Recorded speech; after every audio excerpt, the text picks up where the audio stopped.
नमस्कार मित्रांनो, कोकण मी सुधाकर या यूट्यूब चॅनलमध्ये तुमचं परत एकदा स्वागत करतो. मित्रांनो, नक्कीच श्रावण महिना सुरू झाला की चाहूल लागते ते आपल्या लाडक्या बाप्पाची आणि नक्कीच त्या दिवसाची उत्सुकता नक्कीच प्रत्येक कोकणी माणसाला असते. आणि बघायला गेलं तर 4 महिने अगोदरच तुम्हाला माहिती बुकिंग ऑलरेडी बुकिंग असते. आणि नक्कीच तो दिवस आज उरला 19 सप्टेंबर, जी बाप्पाच्या आगमनाची जी तयारी असते ती आधीच अगोदर एक 4-5 दिवस आधी लागलेली असते. आणि नक्कीच डेकोरेशन्स वगैरे नवीन नवीन डेकोरेशन्स लोक तयार करत असतात आपल्या आवडीनुसार. तर नक्कीच त्या दिवसाची तो दिवस ज्या उत्सुकता होती तो दिवस आज उजळला आहे. नक्कीच आज आपण जाणार आहोत गणेशोत्सव आणण्यासाठी. गणेशोत्सवाची मूर्ती जी कारखान्यातून आपण आणतो, तर नक्कीच या ब्लॉगच्या माध्यमातून तुम्हाला पूर्णपणे गणेशोत्सव कारखान्यातून पूर्णपणे जी गणेशोत्सव जी हे आहे पद्धत आहे ती कोकणातील एक गणेशोत्सव आणण्याची ती पूर्णपणे या व्हिडिओच्या माध्यमातून दाखवण्यात. तर नक्कीच शेवटपर्यंत पहा.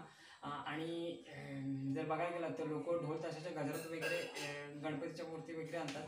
तर नक्कीच या व्हिडिओच्या माध्यमातून मी शेवटपर्यंत दाखवणार आहे. तुम्ही बाप्पाबद्दल एवढंच सांगेन की स्वर्गात पण जे सुख मिळणार नाही ते तुझ्या चरणाशी आहे. कितीही मोठे संकट येऊ दे बाप्पा, तुझ्या नावातच समाधान आहे. अभी मजा आएगा ना भिडो. नक्कीच ब्लॉग पुढे कंटिन्यू करा आणि शेवटपर्यंत पहा आणि चॅनल सबस्क्राईब करायला विसरू नका.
मित्रांनो, जर बघितलं तर आता गणपतीचं विराजमान झालं आहे.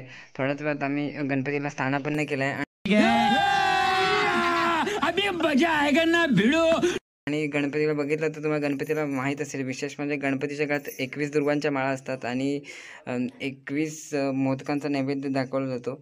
आता नैवेद्य पूजा वगैरे झालेली आहे आणि नैवेद्य दाखवला आहे. जर गणेशोत्सव जर बघितलं, गणेशोत्सव हा आनंदाचा आणि उत्साहाचा सण आहे आणि जर ह्या 10 दिवसांच्या उत्सवात बघितलात तर गणपती बाप्पाला आवडणाऱ्या पदार्थांचा नैवेद्य घरोघरी आनंदाने बनवला जातो. आणि तसंच जर आणखी बघितलं तर गणेशोत्सवाचे गोड पदार्थामुळे प्रेमामुळेच या घरातील प्रत्येकाला या गोड काळात पदार्थांची मेजवानी केली जाते. म्हणजे तुम्हाला जर मोदकावरील अपार जे प्रेम आहे गणेश उत्सवात, त्या अपार प्रेमामुळेच मोदकाला मोदप्रिय असेही नाव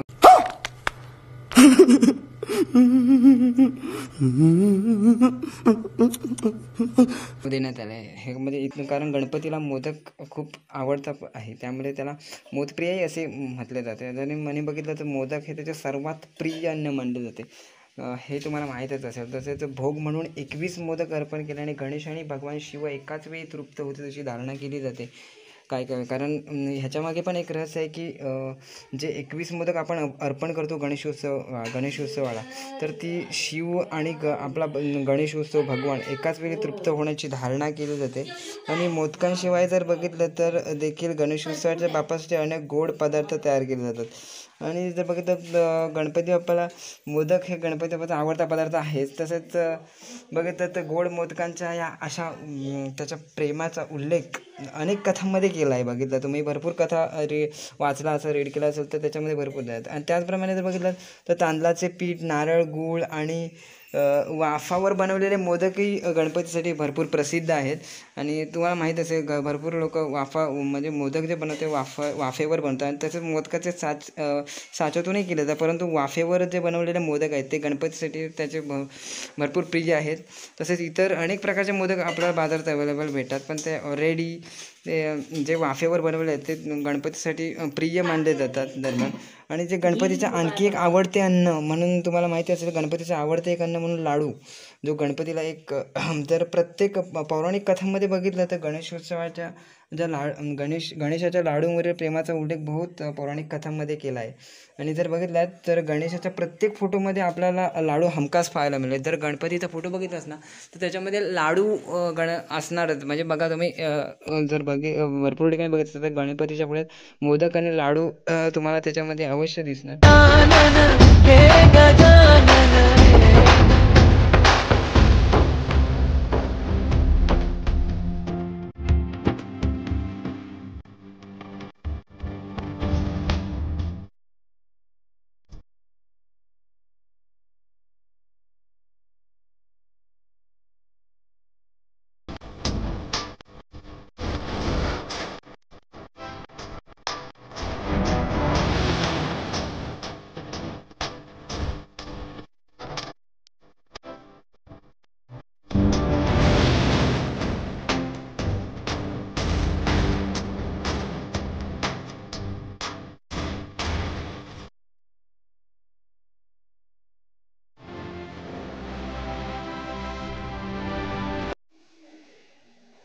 तर बघितलं तर मुंबईचा गणेशोत्सव आणि कोकणातला गणेशोत्सव याच्यामध्ये भरपूर डिफरन्स आहे. जर बघितलात तर